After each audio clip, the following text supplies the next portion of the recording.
Raġel ta' 35 sena residenti l-Imtarfa miet matul il-lejl waqt li kien fil-kustodja tal-Pulizija fil-Kwartieri Ġenerali fil-Furjana.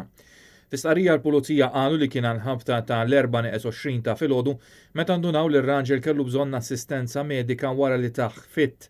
Skont l-istess qarrija l-Pulizija tal-Lokap intervjenew mill-ewwel u anki intużat AED u aktar tard wasal ukoll tim mediku, iżda minkejja kull tentattiv ir-raġel sfortunatament tilef ħajtu.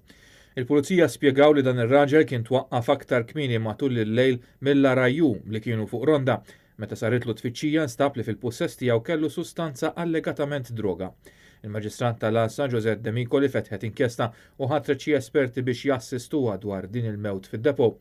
Raba tal-vittma qalulna li huma ftit jingħataw dettalji dwar kif miet dan ir-raġel għajr għall-informazzjoni li kienet pubblika diġà. Fil-fatt kull ma jafu hu li r-raġel miet għax tagħtu fitt. L-investigazzjonijiet tal-Pulizija għadhom għaddejjin.